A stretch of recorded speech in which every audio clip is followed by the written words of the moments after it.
Boa tarde, queridos ouvintes da Rádio Três Rios. Boa tarde ao pessoal da técnica. Estamos aqui nesse sábado abençoado por Deus, com gratidão pela companhia de vocês, queridos ouvintes, e do BOI, por nos oportunizar este espaço para o programa Uma Razão para Viver, realização da Sociedade Espírita Joana de Ângeles. Hoje o estudo será feito por Marlene Ramos e hoje irei fazer pela segunda vez o programa a convite da instituição. E estou muito feliz com essa divulgação da doutrina espírita. O tema de hoje é ocupações e missões dos espíritos. E o conteúdo desse assunto está no Livro dos Espíritos. Vamos começar então. Ocupações e missões dos espíritos. Será que os espíritos possuem ocupações e missões? Claro, todos os espíritos realizam tarefas de acordo com seu progresso, que podem ser tarefas mais simples ou mais significantes. E as missões? São encargos, incumbências, propósitos. É uma função específica que se confere a alguém para fazer algo. É um compromisso, um dever, uma obrigação a executar. Os espíritos mais imperfeitos possuem o dever de cumprir os propósitos para com ele mesmo. Outros grupos de espíritos necessitam cumprir o compromisso assumido em relação à família. Missão de serem bons pais, bons filhos, bons irmãos, bons amigos, bons companheiros de trabalho e etc. Missão de serem bons para a sociedade, para a coletividade. Exemplo: Chico Xavier, Divaldo Franco, Emmanuel, Joana de Ângeles, Irena Sendler, Gandhi, Madre Teresa de Calcutá, Irmã Dulce. Estamos citando alguns dos mais conhecidos, mas existem muitos outros espíritos que estão aqui na Terra em missão de serem bons para a sociedade, para a coletividade. Uma segunda pergunta: de onde eu vim? Muitas vezes nos questionamos: de onde eu vim? Será que eu vim de uma estrela? Será que sou originário da própria Terra, em determinado momento da criação? Por que nascemos com uma pequena crença em Deus? Por que decidimos o nosso caminho? Nós viemos do mundo espiritual. Fomos criados por Deus à sua semelhança. Somos os seres inteligentes da criação, para impulsionarmos o desenvolvimento material e espiritual da Terra. Cada tarefa é distribuída de acordo com a necessidade de cada um. Para onde vou? São tantas as indagações às quais buscamos respostas. Será que com a morte nós acabaremos nos juntando à Terra, os nossos resíduos? Será que vamos para o céu, inferno ou purgatório?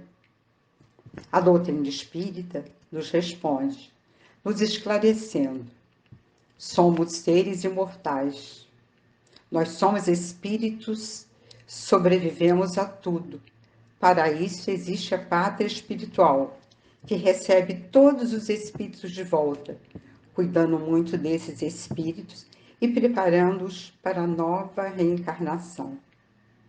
E do mundo espiritual, nós partimos para as diversas reencarnações em diversos lugares do planeta. A reencarnação é bênção de Deus sobre nós.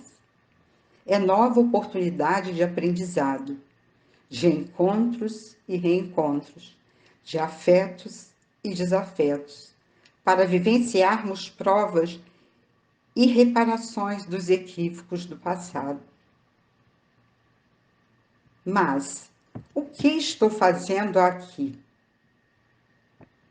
Estamos reencarnados para novos aprendizados e reaprendendo o que não foi possível em existências passadas. Somos eternos alunos até conseguirmos aprender toda a ciência, toda a bondade e toda a sabedoria. Aí seremos espíritos puros. Nós, espíritos, somos classificados em 3 ordens. A ordem dos espíritos puros, que são os espíritos que já conquistaram a ordem máxima a que podem chegar. Jesus é o espírito que chegou até nós há 2000 anos. Conquistou tudo o que precisava conquistar. Jesus é o responsável pela formação da Terra. É o governador que conduz o nosso planeta. Possui seus auxiliares nessa tarefa.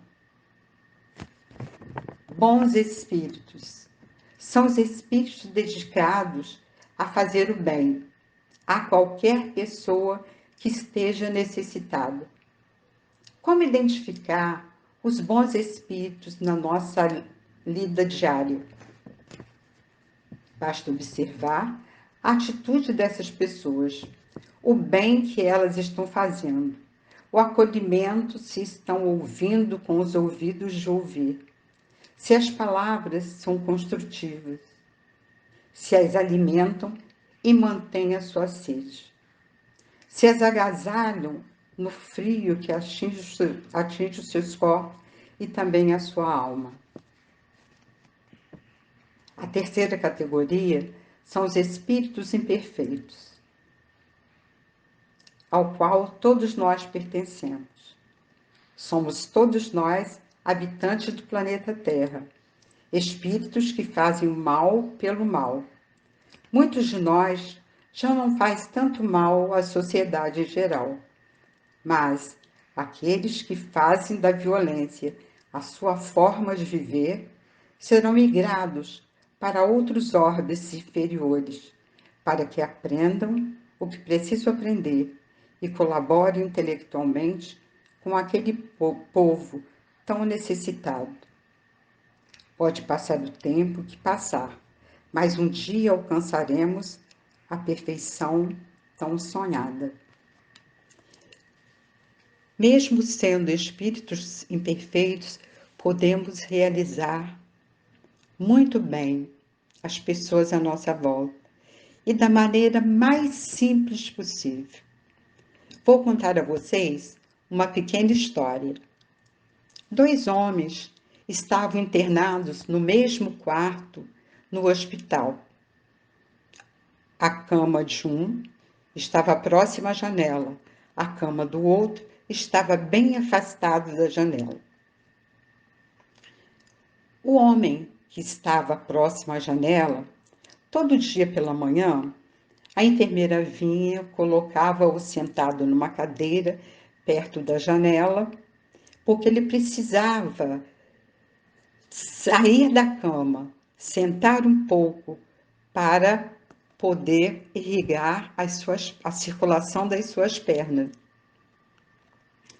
E ele estando ali, ele prestava bastante atenção na atitude do homem ao lado, que reclamava, estava triste, angustiado, porque estava muito doente e não sabia por quê.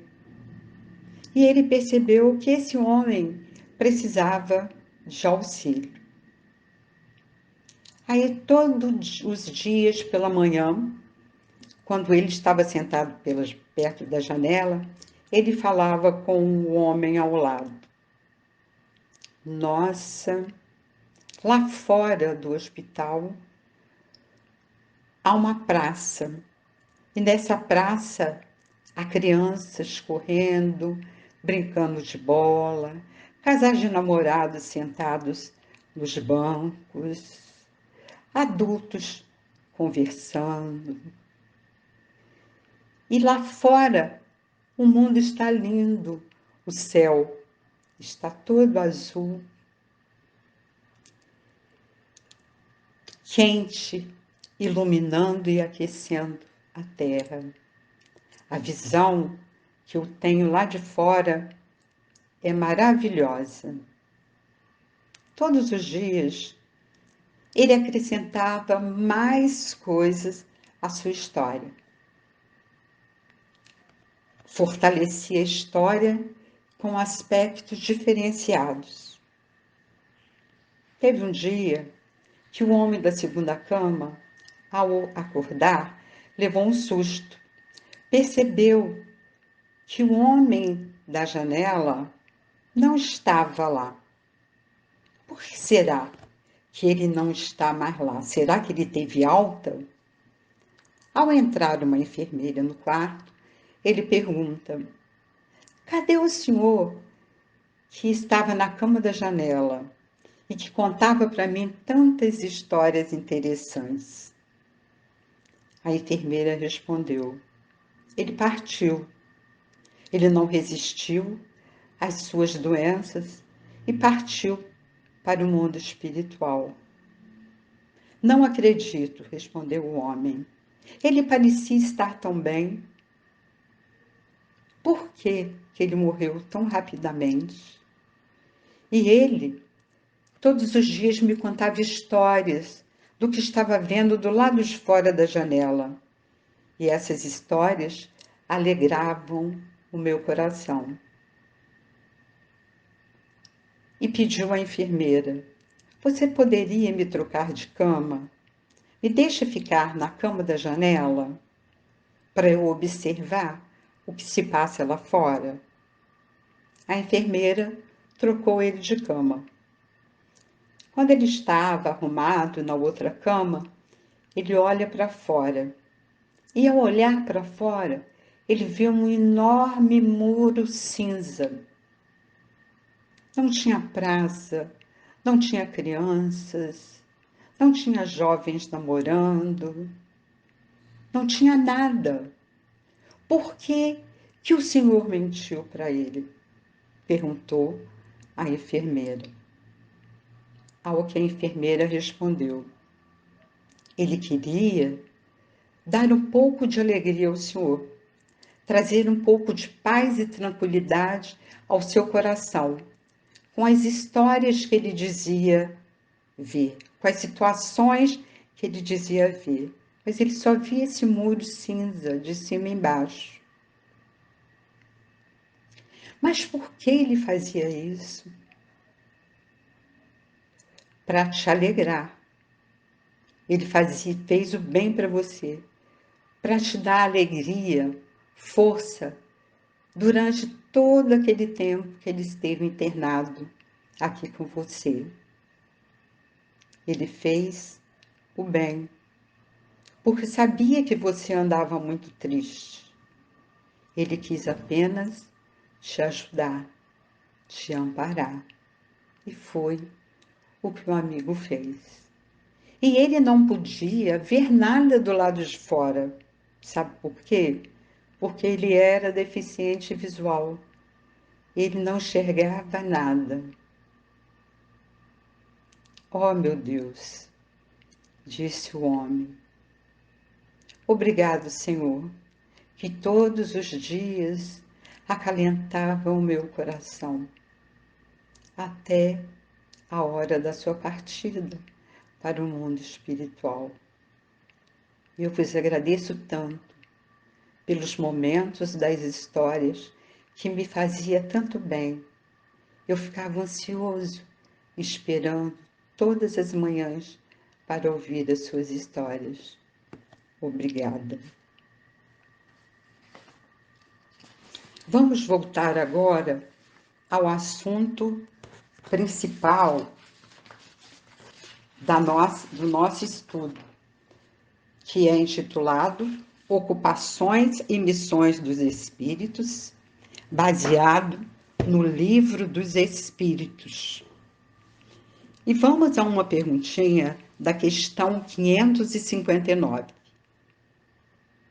Também desempenham função útil no universo os espíritos inferiores e perfeitos?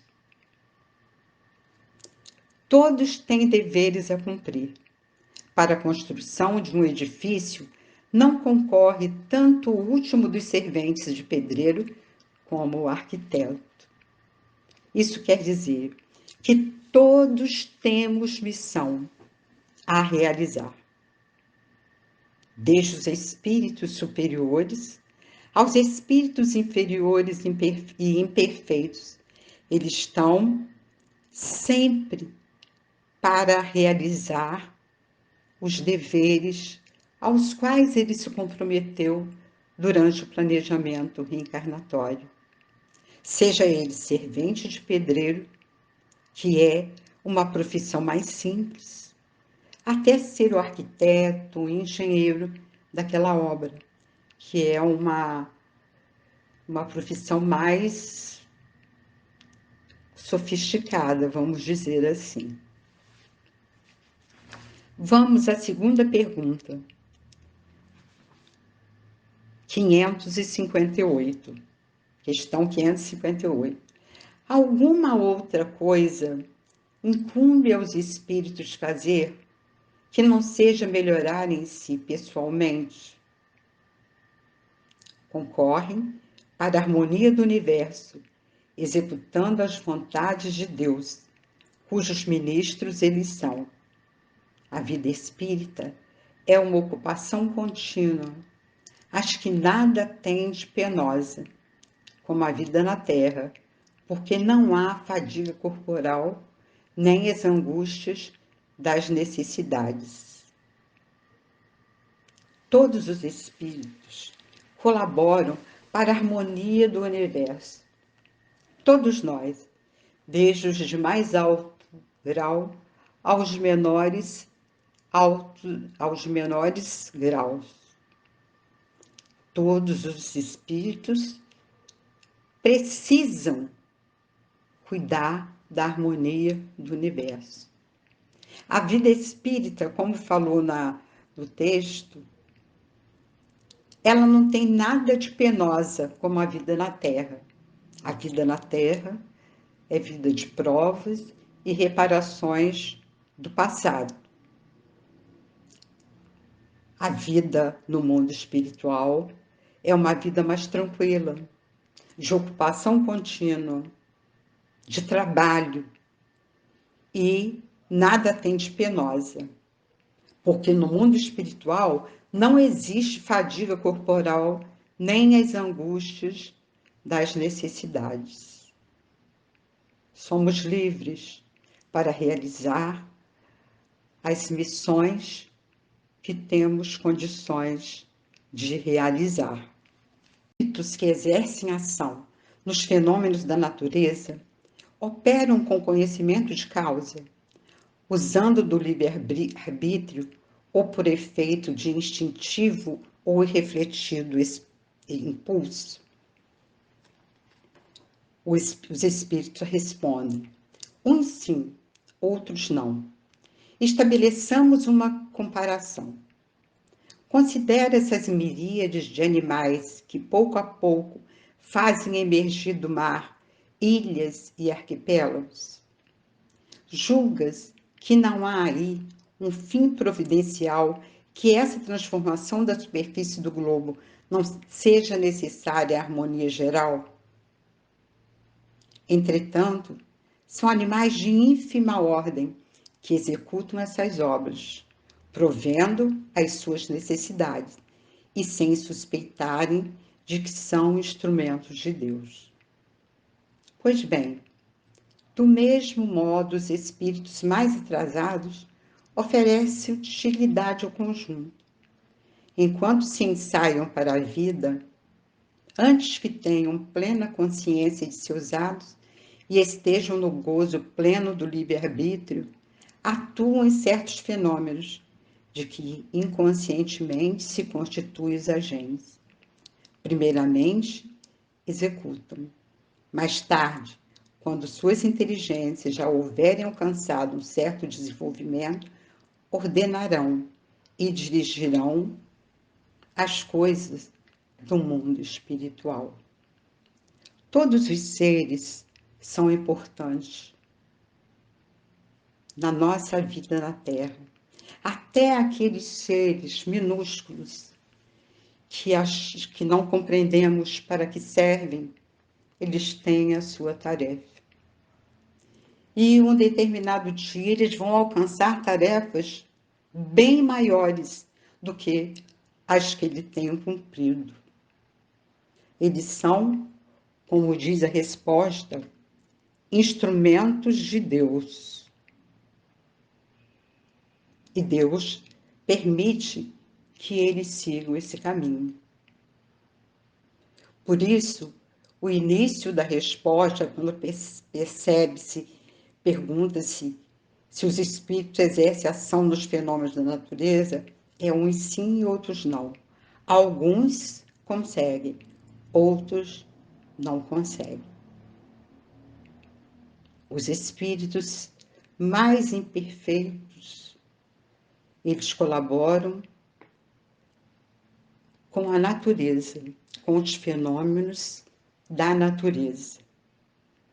Essa questão é do Livro dos Espíritos, 540. Tem atribuições espirituais cada espírito. Todos temos que habitar em toda parte e adquirir o conhecimento de todas as coisas, presidindo sucessivamente o que se efetua em todos os pontos do universo. Mas, como diz o Eclesiastes, há tempo para tudo. Assim, tal espírito cumpre hoje neste mundo seu destino, tal outro cumprirá ou já cumpriu o seu em época diversa, na terra, na água, no ar. Questão 560 do Livro dos Espíritos. O que a pergunta e a resposta quer dizer? Que todos nós vamos viver a experiência de reencarnar nas diversas partes do planeta. Se hoje estamos encarnados no Brasil, pode ser que na próxima existência possamos estar no Oriente Médio, na África, na Europa, nos Estados Unidos. Tudo depende de nós, tudo depende do nosso planejamento reencarnatório. E isso faz com que nós cresçamos, faz com que nós aprendamos as diversas culturas de cada povo. E levamos para esse novo povo a nossa experiência, o nosso aprendizado. E nós vamos aprender com esse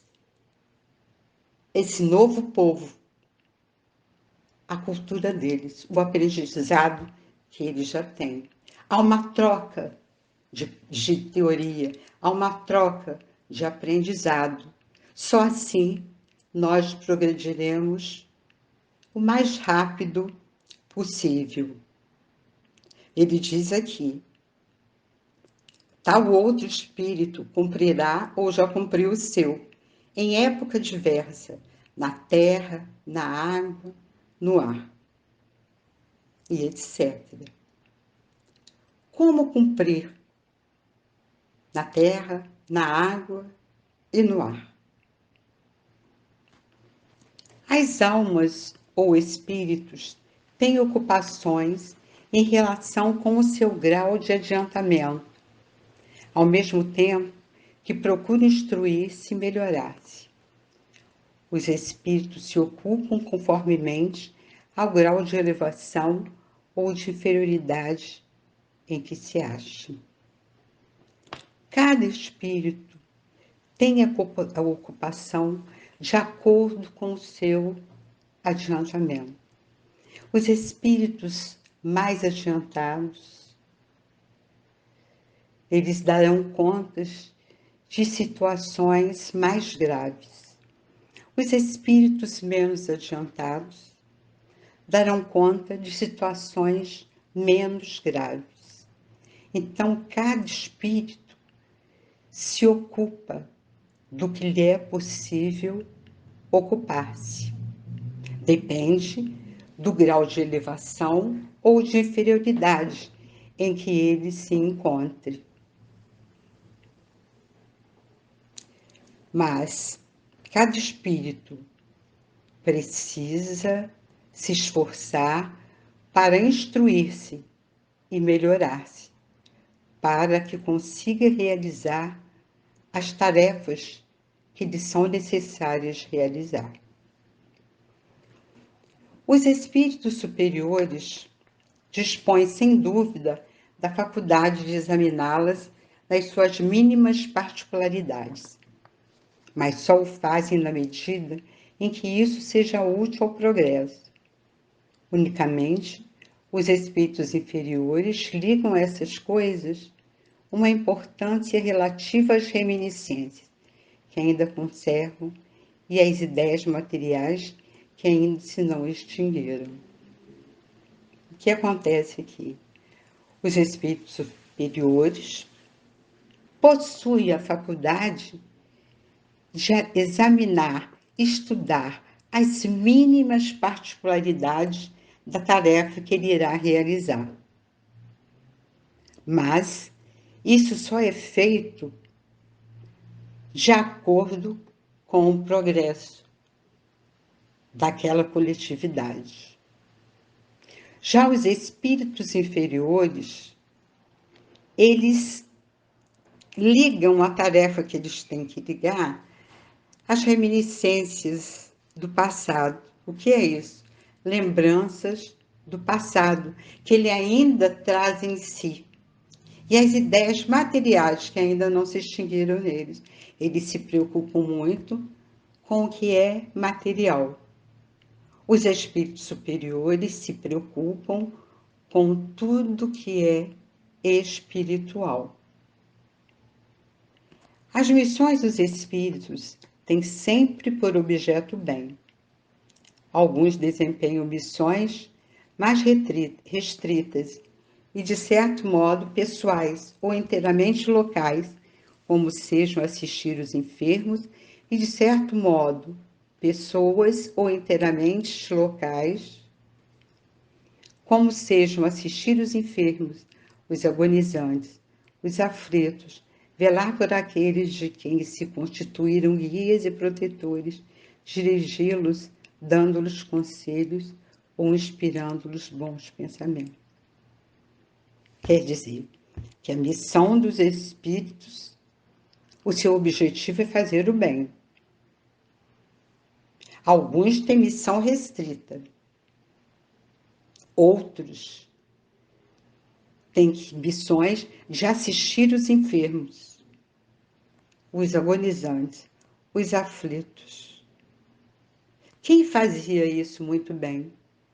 Madre Teresa de Calcutá, Irmã Dulce, dedicaram a sua vida a atender os enfermos, os agonizantes, os enfermos do corpo e os enfermos da alma, dando a eles condições melhores para que eles pudessem sobreviver.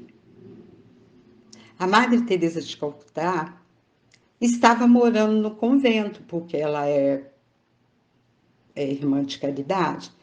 Aí ela refletiu, falou, gente, eu não quero ficar aqui preso no mosteiro só em oração.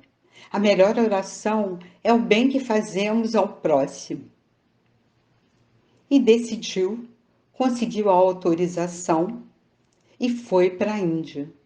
Lá na Índia, ela ajudou muito os carentes, os necessitados, os doentes, doente de todo tipo de doença. Ela passou a ser mais feliz, cuidando desses doentes, arrecadando dinheiro para que pudesse comprar remédio, para que eles pudessem fazer exames, para que eles pudessem se alimentar. Então, o objetivo das missões é fazer o bem a quem quer que seja, aqueles que estão mais necessitados, aqueles que não estão tão necessitados, mas estão precisando de uma palavra, de um consolo, para vencer a si mesmo. Fazer o bem é o que mais importa. Fazer o bem pelo bem. A irmã Dulce, por exemplo, ela levantava de manhã com dificuldade de respirar. Aí o seu ajudante falava: irmã, hoje o dia vai ser difícil, hein? Aí ela respondia: não, o pai lá de cima vai me dar força, vai me melhorar e eu vou conseguir seguir adiante até a noitinha. São espíritos dedicados ao bem. E não só são esses espíritos, existem muitos mais espíritos dedicados ao bem, que praticam o bem pelo bem. Há espíritos anônimos que fazem o bem e nós não conseguimos saber do bem que eles fazem, dos bem que eles fazem, né? Que é assistir os doentes, os agonizantes, os aflitos, velar por aqueles de quem se constituíram guias e protetores, dirigi-los dando-lhes conselhos ou inspirando-los com os pensamentos. Aqui é uma história de um livro do André Luiz, que fala das missões dos desencarnados. Atingimos zona pantanosa, em que sobressaía rasteira vegetação. Ouvi soluços próximos. Guardava a nítida impressão de que as vozes procediam de pessoas atoladas em repelentes substâncias. Tais as emanações desagradáveis que pairavam no ar. Oh, que força nos defrontavam ali! A treva difusa não deixava perceber minudências. Todavia, convencera-me da existência de vítimas vizinhas de nós, esperando-nos amparo providencial. Verificou-se então um imprevisto.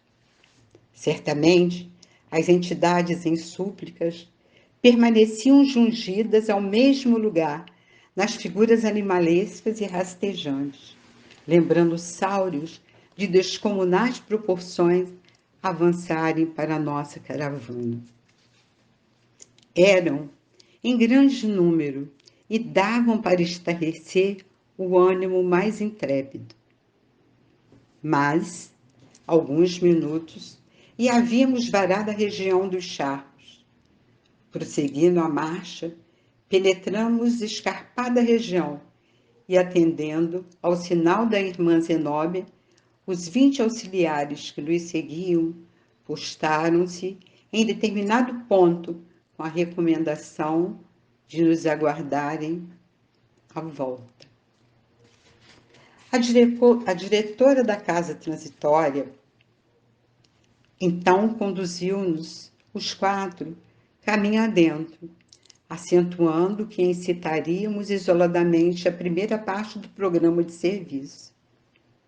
Logo após, evidenciando preocupação em sossegar o nosso íntimo referentemente aos sofredores anônimos que encontráramos no caminho, explicou-lhes explicou-nos delicadamente.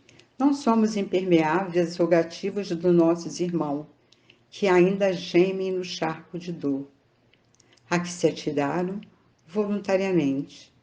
Dilaceram-no os espíritos às imprecações dos infelizes. Mas todos eles um dia serão recolhidos e serão levados para a casa transitória de Fabiano, ou serão levados para outras esferas espirituais, para outras colônias espirituais, onde eles receberão todo o socorro necessário. Muitos receberam o socorro nessa missão, mas muitos não. Ficaram soterrados na lama e não se permitiram serem levantados, retirados e levados para longe daquela região de sofrimento. A irmã Zenóbia dirigiu o grupo que estava em aprendizado, que eram aprendizes do atendimento aos espíritos sofredores, aos espíritos que achavam que não havia mais solução para eles, que não tinha mais o que ser feito por eles. É muito triste, queridos ouvintes, o espírito perceber que não merece o atendimento, não merece o tratamento e o cuidado dos beneméritos do mundo espiritual. Estão desacreditados de si mesmo. Precisam primeiro ouvir boas palavras, receber pensamentos tranquilos, de paz, para depois se reerguer e conseguir sair do atoleiro em que se encontra. Há muita dor nessas regiões. Há as regiões de sofrimentos, onde cada grupo de espíritos sofre o que está de acordo com o mal que fizeram na Terra. Mas eles não eram para sofrerem assim. Eles poderiam clamar ao Pai o auxílio para serem retirados, e o auxílio seria realizado.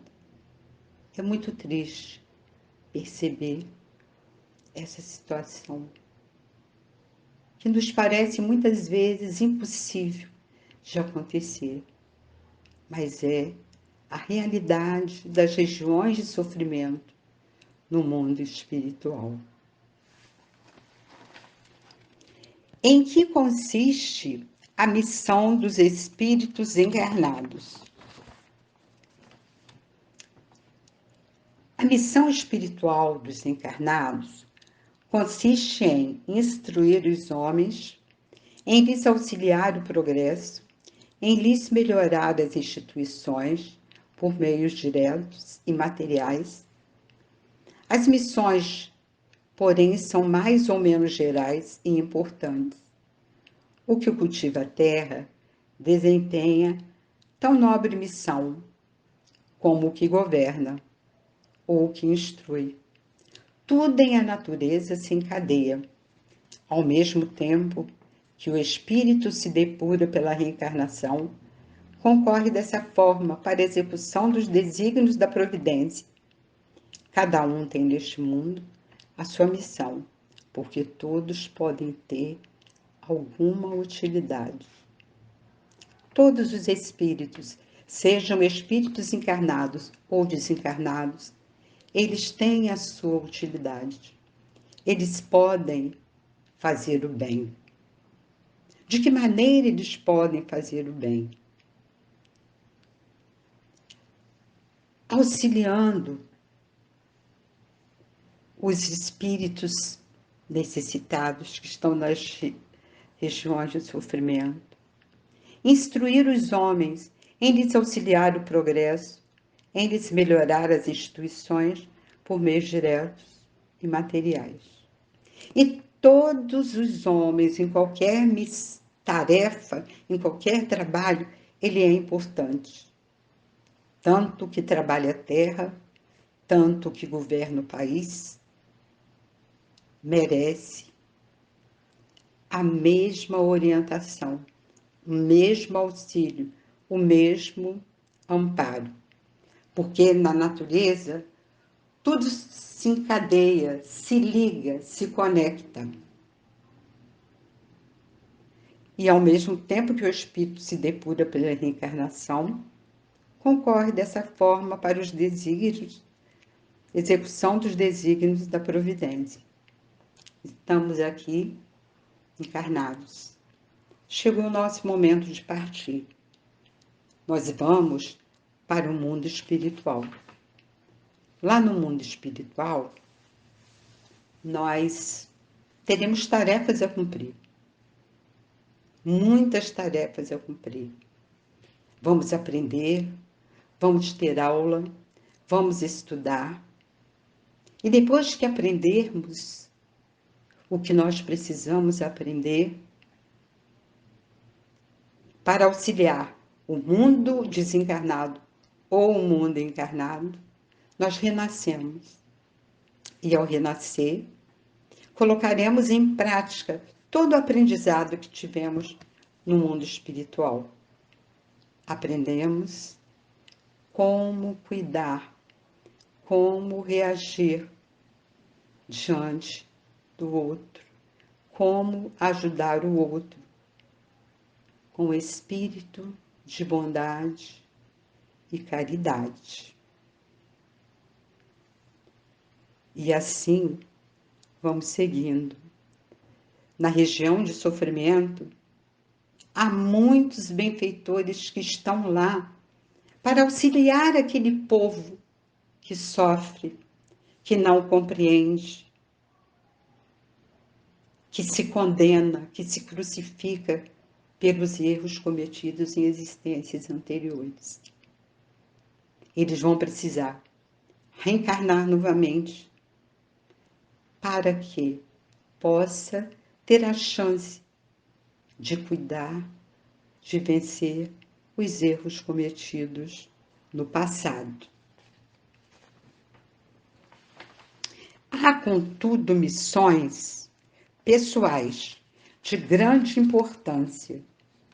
Dizem os espíritos superiores que a paternidade é, sem contestação, possível uma verdadeira missão.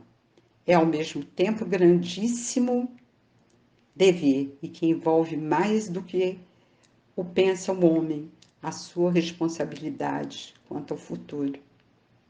Deus colocou o filho sob a tutela dos pais a fim de que estes o dirijam pela senda do bem e lhes facilitou a tarefa, dando àquele uma organização débil e delicada que o torna propício a todas as impressões. Muitos há, no entanto, que mais cuidam de aprumar as árvores do seu jardim e de fazê-las dar bons frutos em abundância do que de formar o caráter de seu filho.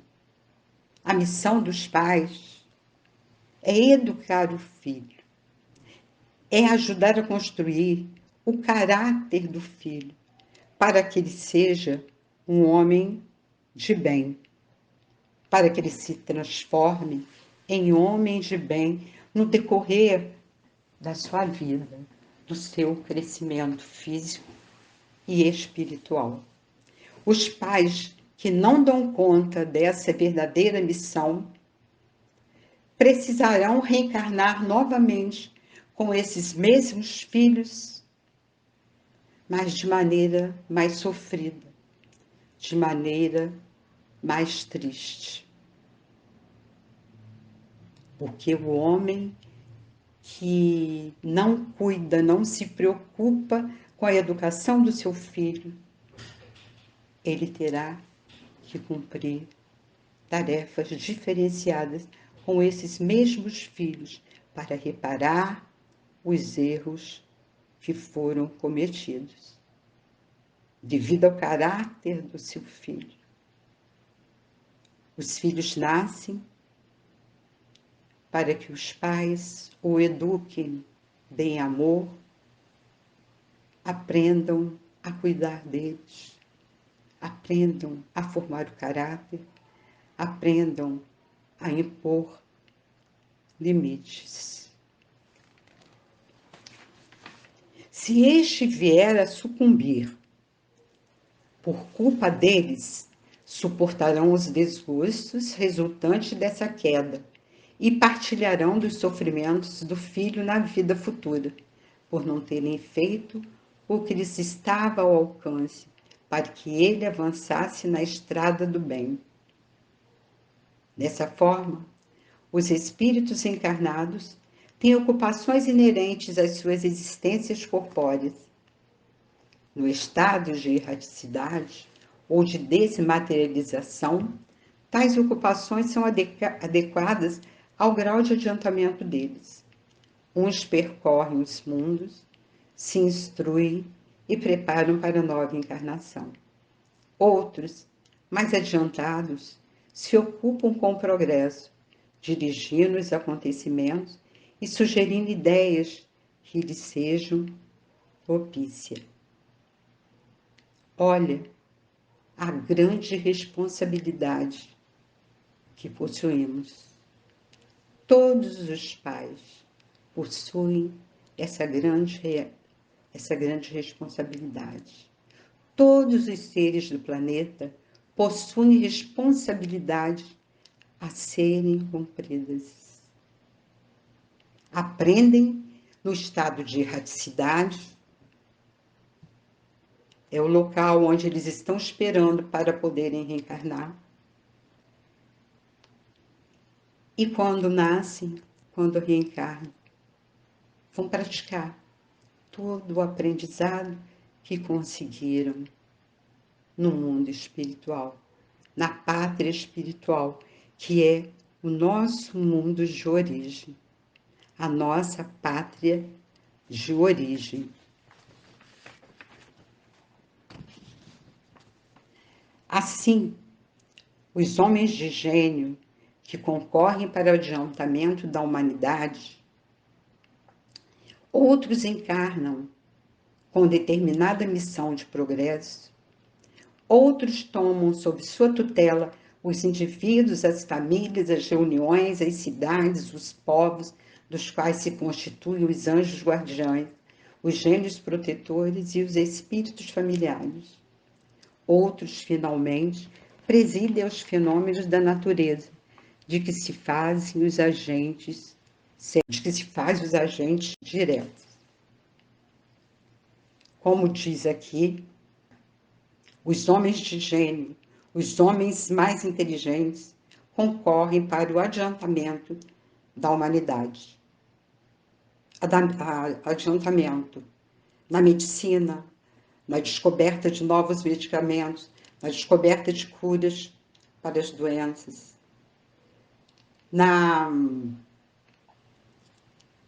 em outras situações que nos levam ao progresso, na tecnologia. E que eu achei interessante foi que outros tomam sob sua tutela os indivíduos. Então, há espíritos que cuidam exclusivamente dos espíritos, das famílias, das reuniões, das cidades, dos povos, dos quais esses espíritos se tornam os anjos guardiões, os gênios protetores e os espíritos familiares. E existe um outro grupo de espíritos que eles resolvem as situações referentes aos fenômenos da natureza, de que se fazem os agentes diretos. E assim, queridos ouvintes, agradeço a companhia de todos vocês. o carinho da audiência, desejando que Deus abençoe a todos. Que a paz e luz, com boas vibrações, chegue nesse momento no lar de cada um. Damos por encerrado o nosso estudo